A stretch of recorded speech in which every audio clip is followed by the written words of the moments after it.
Hey everyone, my name is Mars, like the planet, and this is Housewarmer. Today I'm going to be showing you my end of summer houseplant tour. Now I've posted a lot of houseplant tours here on YouTube, and this one is kind of my saddest.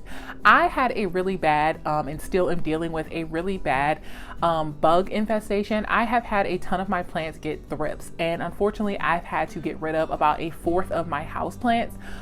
Luckily I was able to save a few, but I really had to be honest with myself. Was I going to spend a bunch of time and effort spraying them and cleaning them and really trying to save them even though I knew they might die and not look their best, or just get rid of them? I had to purge about 10 or 15 or so plants just because they were really infested with thrips and they weren't looking any better, and I just decided to get rid of them. Now here on YouTube there are a ton of creators out there and plant tubers that post a lot of houseplant tours having 50, 100, 200, 300 houseplants in their care, and it does take a lot of work, and I just want to be realistic and transparent with you guys that it takes a ton of work to make sure that all of your plants are happy and healthy. There are a ton of reasons why a plant might die, whether it's due to pests, sunlight, temperature, water. It could be all different types of things, and it does take a lot of work to get your plants looking beautiful, especially if you're going to film them and then put them on YouTube. And unfortunately this is a houseplant tour I just want to share and show you what my collection is looking like currently at the end of summer, even though it's not great. So I'm just going to take you around my home. If you are new to my channel, I have a ton of pothos plants. Those are the plants that are easiest for me to care for. Those are the plants that are tried and true. I know they work in my space, and those are the ones that are kind of all left. I do have east facing, north facing, and west facing windows, and during the tour I will let you know more about the plant and the sunlight that it gets. And most of my plants are on a 2-week or so water schedule. I do not like finicky plants. I say that as I sit in front of a fiddly fig, but I do not like finicky plants. I don't like plants in my care that require special sunlight, special water, special care. I work a 9 to 5. I don't have time to be babying plants, and unfortunately, like I said, I do deal with thrips, and that's enough for me. So let's go ahead and get into the tour. The first place I want to start is the living room. Now this is an east facing window, and these are 3 north facing windows. So this area does get quite a bit of light. Right in front of the east facing window, I have this Monstera deliciosa. I'm going to try to show all of it in the frame, but it has just completely taken over the space, and I just love how it fills in this area. But this is a Monstera deliciosa. This is one of my favorite plants. I picked this one specifically up from Home Depot. I think these are fairly easy to grow. I do think the only downside is that they are susceptible to pests. I will have to check them quite often for thrips. These large broad leaves are just the perfect place for thrips to live. If you are thinking that your plant might have thrips, you will first start to see it decline a little bit. Maybe the leaves are turning yellow, maybe there are brown spots on the leaves, and when you flip the leaves over, you will see white bugs all over your plants. Luckily this one is clean for now, but you see right here, you can see this little black bug on it. I normally have to check it quite often, so seeing this is not a huge threat to me. It doesn't, make me freak out, but I do want to make sure I'm keeping an eye on it, because once it gets out of control, that's when you start to have a problem, because not only is it on this one plant, it can travel to other plants as well. If I do see mealybugs or insects or thrips on my plants, I do just use a little bit of neem oil mixed with some water in a spray bottle, and I will take the entire plant outside and I will go ahead and give it a spray. You want to make sure you are spraying it on the front side of the leaves as well as the back side. But other than that, I really do love this plant. I really do think it's a huge statement piece, and I just love the space that it's in right in front of this east facing window. Right behind the Monstera is my first of very many pothos. Like I said in the intro, I have heavily cut back on the amount of plants that I have. I had a terrible thrips infestation in my home. I was trying to get on it with a lot of spraying of neem oil and cleaning my plants and just making sure that all of my plants were clean, but unfortunately it was just a little too late. So I am kind of recovering from that, and like I said before, I am just paring down the types of plants that I have. I want to know what works for me, what works in my space, and I am just not in the season of buying plants just because they're pretty, just because they look nice.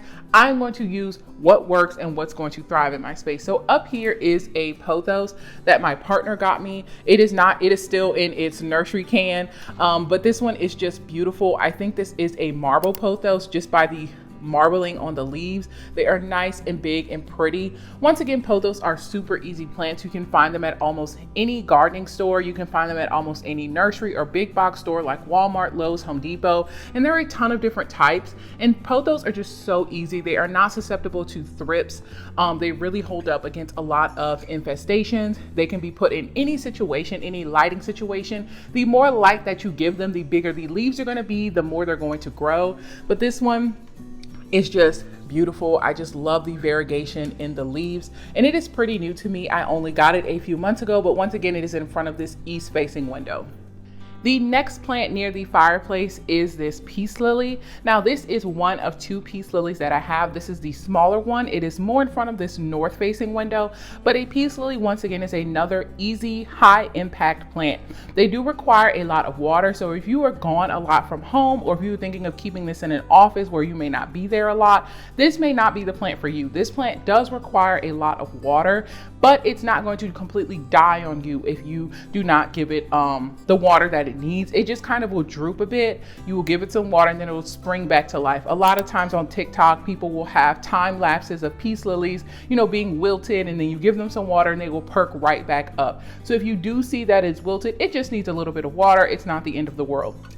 I do like the deep green leaves that it has. This one is pretty easy to take care of. You can see how glossy and rich and deep the leaves are. If you are looking for a bigger plant to fill out a space, a peace lily is definitely one of those plants to have. Moving from the fireplace area over to by the TV, I have this new plant that I got for my birthday. I picked it up and I just kind of splurged a bit. This is a Monstera PERU. And this one, the guy said when I was checking out, he was like, it almost looks like a dinosaur. It does. It almost looks like dinosaur kale, if you've seen that before, but the leaves are so interesting in texture. This one is quite new to me, and for the most part, it has been quite easy to take care of. It is a Monstera and it does vine out, but you can see that it does not need a lot of water. It's very vocal when it needs water. It will kind of wilt a little bit and I'll give it some water, but this one is about 5 feet away from an east facing window. I love how large the leaves are. And you can see it is vining out right here. But I just absolutely love this one. This one is new to me, so I am going to keep my eye on it if it is susceptible to thrips. You can see it has these nice broad leaves, so I really am making sure I'm checking them often just to make sure that there are no bugs on them. But so far, so good. Before I continue, I just want to show you this part of my home. This is my favorite part of the house. You can see this is the living room down here, and then up here is a planter box. This was in the home when we bought it. I did not build this or install this, but you can see I have all different types of pothos up here. I'm gonna go ahead and name the pothos while I'm down here, and then when we're upstairs, we'll take a better look at them. But these pothos started so short. They were about right up here, and they have just grown down and trailed down exactly like I wanted them to do. First, we have our regular green pothos right here. These are a golden pothos. Some of them I have started from just a couple of cuttings, and one of them right here was actually my grandmother's, who has passed away, so it's just like a little piece of hers continuing to live on in my home. The next one is a Cebu blue pothos. Then I have a marble queen pothos, and then I have a lemon lime or a neon pothos. I do have another one up here. You can kind of see it right here. It has not started to trail down, but I did start that one from cuttings.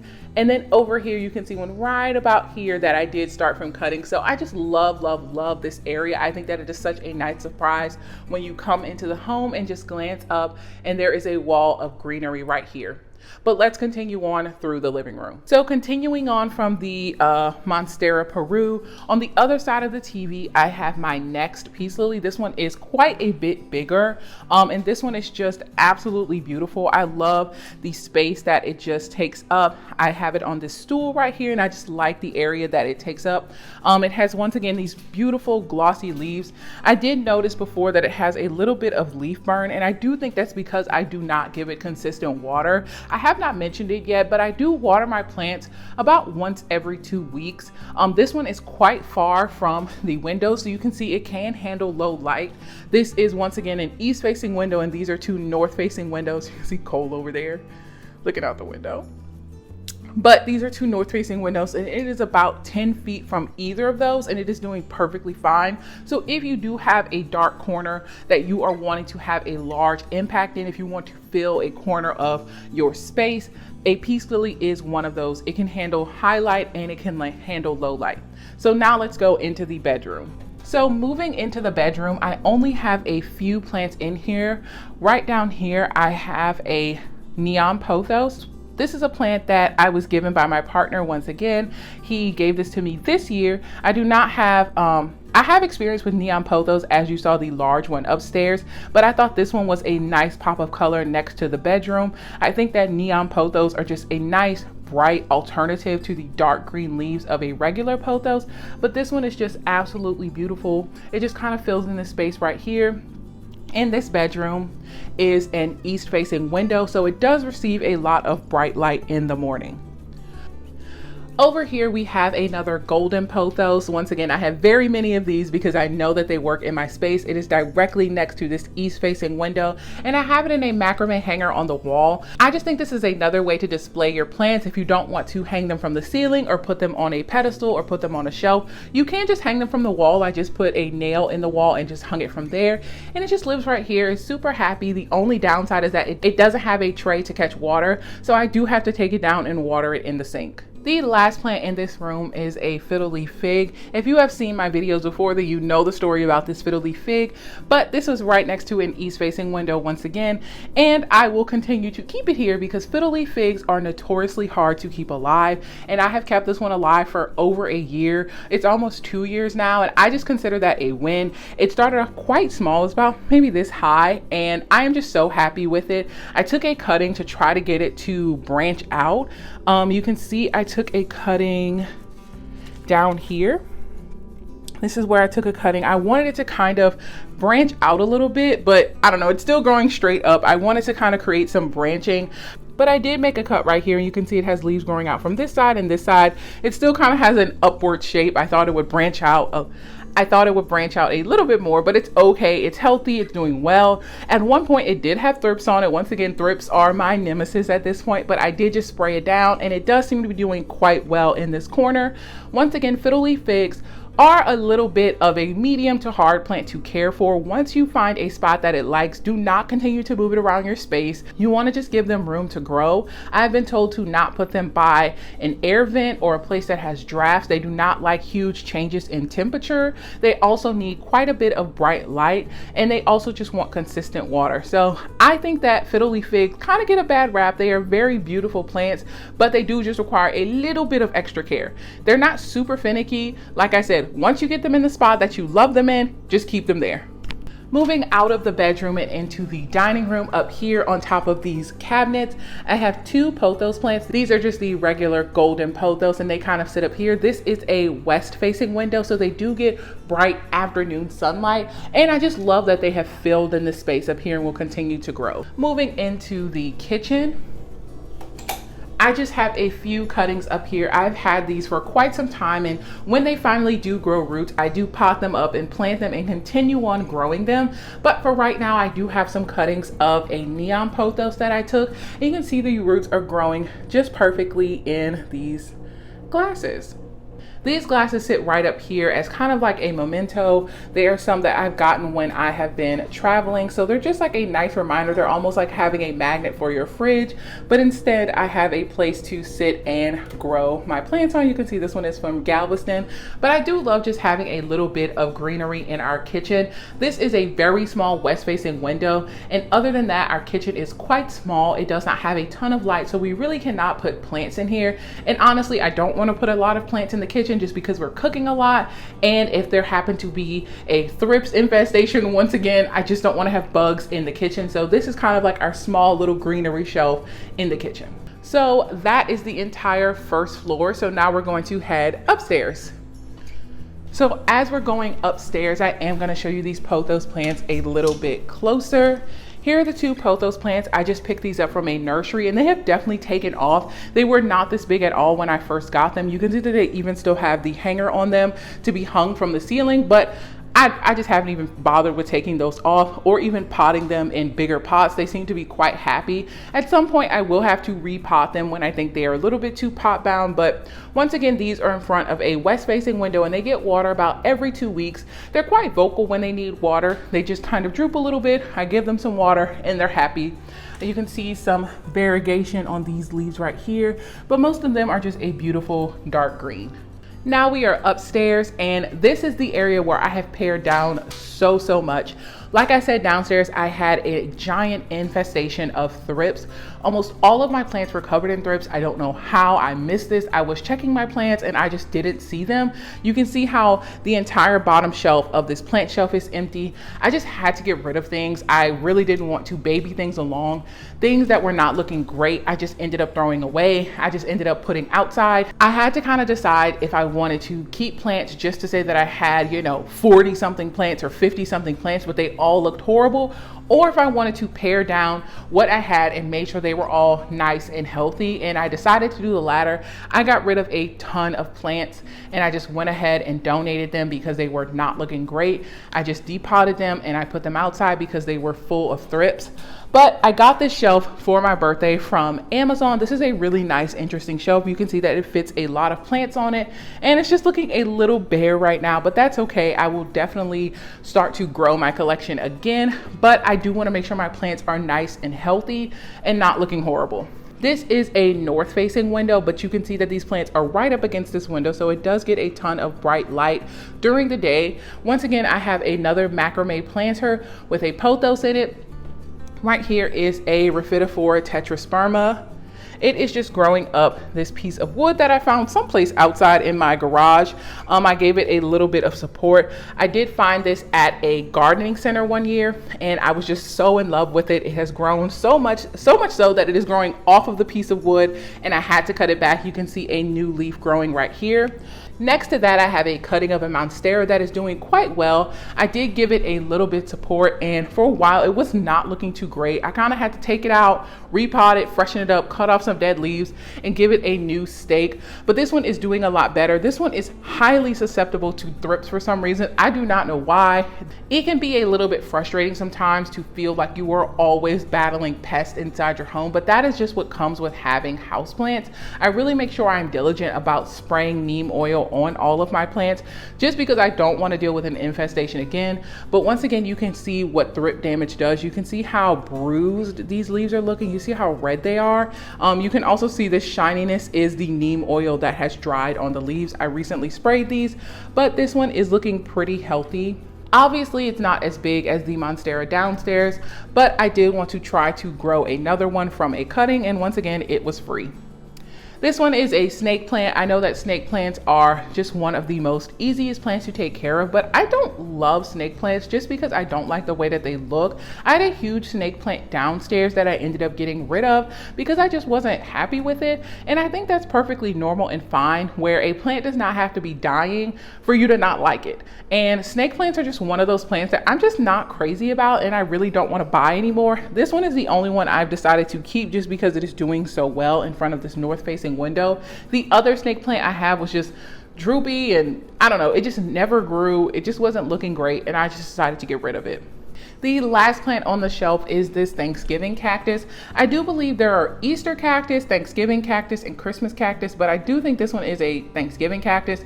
Either way, it doesn't matter, but I did get this from Walmart for like 99 cents one year.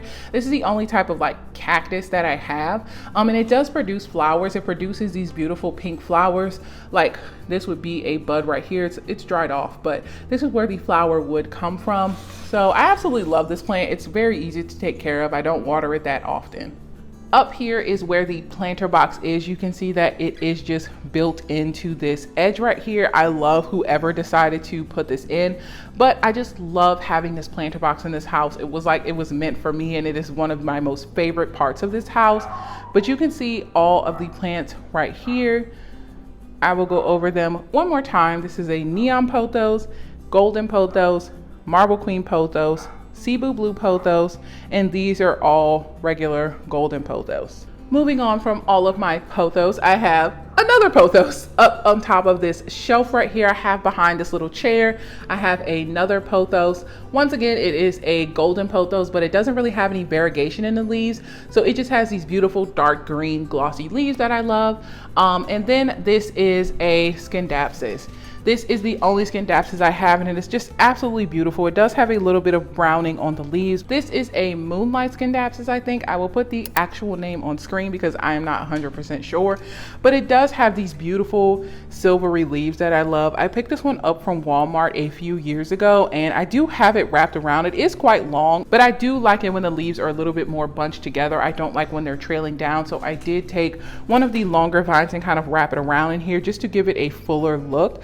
But this is just one more plant that is super easy to take care of. I think a scindapsus is very similar to a pothos. It does not require a lot of work. It does not attract a lot of bugs. I'm once again always checking the backs of leaves to make sure.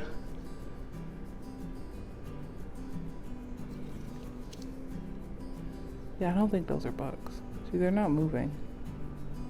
Okay, whew, crisis averted. I almost was about to end the whole video. Oh my goodness. Anyways, after that small panic attack, this is a scindapsus.